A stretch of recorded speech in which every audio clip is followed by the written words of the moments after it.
नमस्कार मंडळी, आम्ही मालवणी या चॅनलवर आपले मनापासून स्वागत आहे. हे बघा, आज आहे गुढीपाडवा. गुढीपाडव्यानिमित्त माझ्याकडून व माझ्या परिवाराकडून आपणास व आपल्या कुटुंबियास खूप खूप नवीन वर्षाच्या हार्दिक शुभेच्छा. कडू अनुभव जपत गोडवा जपू गाठीला, सदैव साथ देऊ आपण मराठी मातीला. तुम्हाला आणि तुमच्या संपूर्ण कुटुंबाला मराठी नववर्ष व गुढीपाडव्याच्या खूप खूप हार्दिक शुभेच्छा. हे बघा, मी आज कोकणात आलेली आहे. कोकणाच्या गुढीपाडव्याच्या निमित्त हा छोटासा मी व्हिडिओ आपणास दाखवण्याचा प्रयत्न करत आहे. तरी तो व्हिडिओ आपण स्किप न करता पूर्ण पहा आणि कोकणातील गुढीपाडव्याचा आपण मनसोक्त आनंद घ्या, हीच आपणास विनंती. चला, तर आपणास हा गुढीपाडव्याचा व्हिडिओ मला जसा जमतो तसा मी आपणास छोटासा का होईना दाखवण्याचा प्रयत्न केलेला आहे. असेही म्हटले जाते, कडूगोड अनुभवांनी सजलेले आयुष्य निमगुळासारखं संतुलित राहो. नव्या वर्षामध्ये प्रत्येक स्वप्न पूर्ण हो आणि यशाची गुढी नेहमी उंच उंच राहो आणि आपले सर्वांचे स्वप्न, आपले यश हे ह्या नवीन वर्षात पूर्ण हो, अशी ह्या गुढीपाडव्याचरणी आपण प्रार्थना करूया. आणि गुढीपाडवा सण हा नवीन वर्षाचा छान असा साजरा करूया. आपल्या सर्वांची सकाळ सोन्यासारखी हो, फुलासारखा सुगंध असो. गुढीपाडव्याच्या या शुभदिनी तुमच्या सर्वांच्या इच्छा पूर्ण हो. मंडळी, गुढीपाडवा हा आपल्या महाराष्ट्रातील हिंदू नववर्षाचा पहिला दिवस चैत्र शुद्ध प्रतिपदा आहे, जो नवचैतन्य, विजय आणि समृद्धी प्रतीक म्हणून साजरा केला जातो. या दिवशी बघा, घरोघरी कोकणात तर ह्याचा सण एवढा मस्त आपला साजरा केला जातो. त्यामुळे कोकणी माणूस जरी घर बंद असलं तरी 2 दिवस आधी येऊन गुढीपाडव्याचे साफसफाई करून गुढी उभारून छान अशी पूजा करतात. या दिवशी घरोघरी गुढी उभारून प्रभू रामचंद्राचे अयोध्येत आगमन व शालिवाहन राजाचा विजय साजरा केला जातो.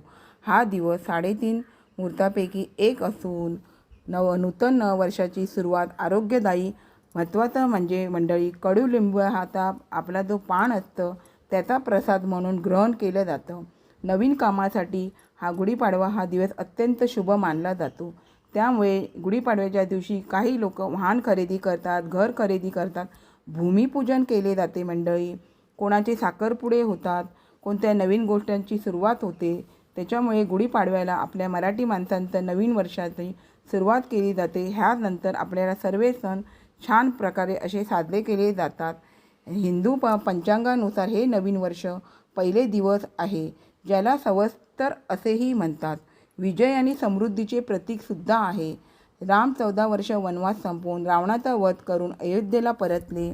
जेव्हा प्रजेने आनंदात गुढी उभारली होती, तसेच शालिवाहन राजाने शंकाचा पराभव करून आपला विजय साजरा करण्यासाठी गुढी उभारली होती असेही मानले जाते मंडळी. 3.5 मुहूर्त हा दिवस हिंदू धर्मातील अत्यंत पवित्र 3.5 मुहूर्तापैकी एक मानला जातो. त्यामुळे काय माहिती आहे, नवीन घर, गाडी ही खरेदी, सोने खरेदी, नवीन व्यवसायाची सुरुवात.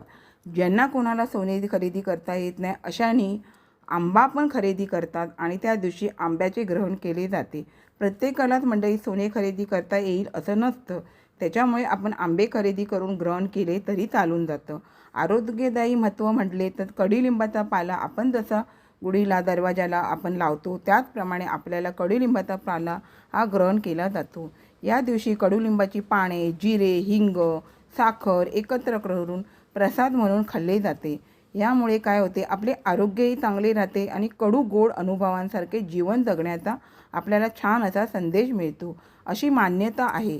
ऋतू बदलतो. वसंत ऋतूची चाहूल आणि रब्बी हंगामातील पिकांची काढणी हा काळ असतो. म्हणून हा सण आनंदाचा आणि निसर्गाशी जोडलेला आहे. गुढी कशी उभारली जाते? कोकणामध्ये ज्या पद्धतीत आमचे जसे सासरे ज्याप्रमाणे गुढी उभारत होते, त्याप्रमाणे आम्ही गुढी उभारण्याचा कोकणामध्ये गावी येऊन आम्ही प्रयत्न केलेला आहे. आम्हाला आता आमच्या काकीला थोडं बरं नव्हतं, त्या निमित्ताने आम्ही आमच्या यथाशक्ती जसे आम्हाला काही जमले त्याप्रमाणे आम्ही हे करण्याचा खूप प्रयत्न केलेला आहे. जसं आपण गुढी उभारताना 1 उंट बांबू घेऊन त्याला रेशमी कापड हे नवीन वस्त्र लागतं. त्याला तुम्ही कडुलिंबाची फांद्या, फुलांचा आहार साखरेच्या गाठी, त्याच्यावरती तांब्या, उलटा तांब्या ठेवला जातो. ही गुढी घराच्या मुख्य प्रवेशद्वाराजवळ उजव्या बाजूला पाटावर ठेवून उभी केली जाते. कलश ठेवल्याच्या नंतर कलशाला तुम्ही स्वस्तिक वगैरेच्या 8 बोटे वगैरे त्याला लावली जातात. सांस्कृतिक महत्त्व म्हणजे हा सण घराघरात सकारात्मक, नवी उमेद आणि एकत्रित कुटुंबांचा संदेश देतो. एकत्रित कुटुंबामध्ये जे सण तुम्ही साजरे करता ते खरंच साजरे चांगले होतात. तुम्ही एकटे दुकटे जे सण साजरे करणार त्याला काही महत्त्व नसतो. म्हणून सगळ्यांनी मिळून हा सण साजरा केला पाहिजे.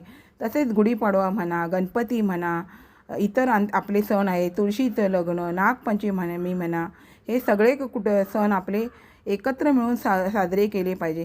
आता मंडळी काय झाले, वरचढ अशा प्रकारची पद्धत झालेली आहे. पण काय माहिती आहे, आयुष्य हे सुंदर आहे आणि छोटे राहिलेले आहे. त्यामुळे माझ्या मते तर काय आहे मंडळी, सगळ्यांनी मिळून हे सण साजरे केले जाते. आता हे मी गुढीचे आमच्या आजूबाजूची घरं म्हणजे आमची भाभी म्हणा किंवा आमची काकी म्हणा, हे आमचे सगळे आमच्या घरच्यासारखे आहे. मी त्यांचा पण गुढीची पूजा करताना तर छोटासा का होईना मी व्हिडिओ आपणास दाखवण्याचा प्रयत्न केलेला आहे. आपण सर्वांनी, मला जरा ह्या वेळेला गुढीच्या शुभेच्छा द्यायला थोडासा मंडळी वेळ लागला, कारण मी कोकणात गावी असल्यामुळे मी ह्या आपणास गुढीच्या पूजेचा व्हिडिओ दाखवण्याचा प्रयत्न केलेला आहे. आमच्या घराचा किंवा इतर आमचे काकी म्हणा काय म्हणा त्या सर्वांच्या घराचा मी व्हिडिओ दाखवण्याची आपणास प्रयत्न केलेला आहे. आणि खरंच मंडळी, गावी आपण गुढी म्हटलं ते प्रत्येक जणांना वाटतं की नुसता बांबू उभारला की झाला, तसं नसतं. गुढीची पूजा करणं हे खूप महत्त्वाचं मानलं जातं आणि आपल्या मराठी माणसांचा तो एक मोठा सण आहे. आणि त्याच्यामुळे आपल्याला गुढी उभारण्यासाठी आपल्याला जर घरी तुम्ही मुंबईला राहत असाल, तुम्ही मुंबईला गुढी उभारत असाल तर तुम्ही मुंबईला तुम्हाला यथाशक्ती जसं जमत असेल त्याप्रमाणे तुम्ही तो गुढी उभारावा. आणि जर तुम्ही कोकणात राहत असाल तर तुम्हाला 2 दिवस आधी येऊन गुढीपाडव्याची साफसफाई करून छान अशी आपल्याला पूजा करता येते. आणि एकत्र कुटुंबामध्ये एकत्र अशी छान पूजा केली तर खूप छान वाटते आणि आपलं मन पण प्रसन्न वाटतं. काय माहिती आहे मंडळी, आयुष्य लहान राहिलेलं, आपल्याला जसं जमत असेल त्याप्रमाणे आपण येण्याचा प्रयत्न करायचा आणि गुढीची पूजा करायचा. सर्वच सण कोकणी माणूस म्हणजे छान प्रकारे साजरी केले जातं. आताच मंडळी होळी होऊन गेली. होळीला पण कोकणी माणूस ट्रेनमध्ये जागा नसली काही नसली तरी आपला चाकरमानी येतो. त्याचप्रमाणे ज्यांची घरं बंद असतात काय असतात ती पण कोकणामध्ये गुढीपाडव्यानिमित्त आवर्जून तशी तिकीट नाही मिळाली तरी जनरल ट्रेन म्हणा काही म्हणा त्याप्रमाणे मी बघा असं थोडंसं का होईना मला तुम्हाला दाखवण्याचा प्रयत्न केला. आपण जे नैवेद्य करतो त्याच नैवेद्याला आकीत वगैरे लावून मस्त आपण टिके वगैरे लावून फुलं वगैरे अर्पण करून आपल्याला ते गुढीला, तुळशीला आणि आपल्या पूर्वजांना आपल्याला ते पान वगैरे दाखवावे लागतात मंडळी. त्याप्रमाणे हे आम्ही तुम्हाला दाखवण्याचा प्रयत्न केलेला आहे. या अशा छोट्या छोट्या गोष्टी आहेत ना, मी तुम्हाला व्हिडिओमधून दाखवण्याचा प्रयत्न केलेला आहे. तर बघा, आपण माझा व्हिडिओ शेवटपर्यंत बघा मंडळी, स्किप न करता. हे बघा मंडळी, काही गोष्टी आपण व्हिडिओमार्फत इतरांना दाखवण्याचा प्रयत्न करून जेणेकरून काय होतं माहिती आहे, पुढच्या पिढीला ह्या गोष्टी सर्व माहिती पडतात. त्याच्यामुळे मी आपणास ह्या व्हिडिओमार्फत हे सर्व दाखवण्याचा प्रयत्न केलेला आहे. आपल्याला पण काय माहिती आहे, आपण मोठ्या माणसांकडून हे शिकलेले असतो आणि हे पुढच्या पिढीला बघता समजायला हवे. त्यामुळे मी हा आपणास गुढीपाडव्याचा संपूर्णपणे व्हिडिओ करून दाखवलेला आहे मंडळी. हे बघा, असं आपल्याला नंतर देवाकडे नैवेद्याचं पान दाखवावं लागतं. गुढीकडे आपल्याला नैवेद्याचं पान दाखवावं लागतं. तुळशीकडे नैवेद्याचं पान दाखवावं लागतं आणि त्याच्यानंतर आपल्या वाडवडिलांना आपल्याला ते पान दाखवावं लागतं नैवेद्याचं.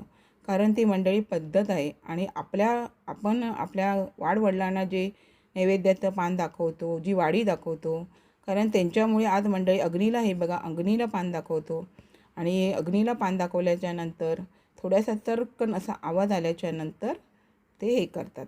ऐका, हे बघा, आता आपण वाडवडिलांना पान वगैरे नैवेद्याचं दाखवतो म्हणजे आपल्याला वाडी दाखवावी लागते. कारण आज त्यांच्यामुळेच आपण असतो आणि आपण त्यांना नाही त्यांची आठवण काढली तर ते लोक काय म्हणणार की बघा, हे आपण आपली मुलं आपली आठवण काढत नाही. त्याच्यामुळे आपल्याला ही त्यांची आठवण काढून आपल्याला त्यांच्यासाठी वाडी ठेवावी लागते. हे बघा, कोण खातं कोण नाही खात आपल्याला माहिती आहे, पण आपण आपल्याप्रमाणे करायचं. त्याच्यानंतर आमची काकी आहे, कांदिवलीवाली काकी, त्यांचं आमच्या बाजूला घर आहे, त्यांचं पण मी गुढीपाडव्याची पूजा दाखवण्याचा प्रयत्न केलेला आहे. हे बघा, मला जसं जमतं त्याप्रमाणे मी हे दाखवण्याचा प्रयत्न केलेला आहे मंडळी. आपण नक्की पहा मंडळी. व्हिडिओ संपता मी तुम्हाला पुन्हा एकदा गुढीपाडव्याच्या हार्दिक शुभेच्छा देत, नवीन वर्ष नवीन आशा आणि सुख समृद्धी घेऊन येवो. कडुलिंबाच्या गोडव्याप्रमाणे आयुष्य आनंददायी हो, हीच सदिच्छा. मराठी नवीन वर्षाच्या या मंगलदिनी सर्वांना आरोग्य, यश आणि प्रगती मिळो. उभारुनी गुढी आनंदाची मुहूर्तमेढ रोवूया प्रगतीची. गुढीपाडव्यास हार्दिक शुभेच्छा. कडुलिंबाची गोडी आणि साखरेचा गोडवा आनंदाने साजरा करा हा गुढीपाडवा. सोन्याच्या काठीवरी रेशमी वस्त्र, आनंदाची गाठी अन फुलाचे अस्त्र. गुढीपाडव्याच्या शुभेच्छा. दारी उभारूने गुढी, गळीत बांधून तोरण, सडा रांगोळीने सजवूया अंगण नवीन वर्षाच्या. नवा दिवस नवा पाडवा, नव्या स्वप्नांचा गाव, नवा सुखाची गुढी उभारू या मंगलदिनी. सुख समृद्धी आणि भरभराटीची गुढी प्रत्येकाच्या घरोघरी उभी राहो, हीच ईश्वरचरणी प्रार्थना. हे नववर्ष तुमच्या मनातील सर्व इच्छा पूर्ण हो. मराठी अस्मितेचा आणि हिंदू संस्कृतीचा सण उत्साहाचा शुभ गुढीपाडवा हा संदेश मी आपणास प्रणाली वायरकर आम्ही मालवणी या चॅनलवर आपणास जसा मला जमतो त्याप्रमाणे मी तुम्हाला दिलेला आहे. हे संदेश तुम्ही तुमच्या प्रियजनांना नक्की पाठवा, शेअर करा आणि माझा व्हिडिओ स्किप न करता पहा. चला तर आपणास पुन्हा एकदा गुढीपाडव्याच्या खूप खूप हार्दिक शुभेच्छा मंडळी. एक सांगायचं म्हटलं, कोकणातील गुढीपाडव्याचे विशेष महत्त्व म्हणजे निसर्गाची नाते. या काळात कोकणात आंबा, फणस या झाडांना नवीन पालवी फुटलेली असते. निसर्गाचे हे नवचैतन्य आनंदाचं प्रतीक मानले जाते. आरोग्याचा प्रसाद म्हणून आपण कडुलिंबाची पानं ही आवश्यक खायला पाहिजे. त्याने कसं माहिती आहे मंडळी, आरोग्यवर्धक असतात, त्याच्यामुळे आपल्याला कडुलिंबाची पानं अवश्य खाल्ली पाहिजे. आणि कोकणामध्ये प्रत्येकाच्या दारी छान असं मस्त गुढी उभारला जातो. मुंबईच्या ठिकाणी बघा बाल्कनीमध्ये गुढी उभारली जातात आणि कोकणामध्ये अशा पद्धती मी जो व्हिडिओमध्ये दाखवल्या आहे त्या पद्धतीतच मोठ्या असं बांबूवरती गुढी उभारला जातो. त्यामुळे जसं मी आता हा दाखवला आहे मंडळी, नक्की व्हिडिओ स्किप न करता पहा. पुन्हा एकदा आपणास गुढीपाडव्यानिमित्त खूप खूप मनापासून मंगलमय हार्दिक शुभेच्छा. आणि व्हिडिओ नक्की आपण मंडळी शेवटपर्यंत पहा आणि माझ्या चॅनलला लाईक, शेअर, सबस्क्राईब करायला विसरू नका. चला तर आता इथेच थांबते.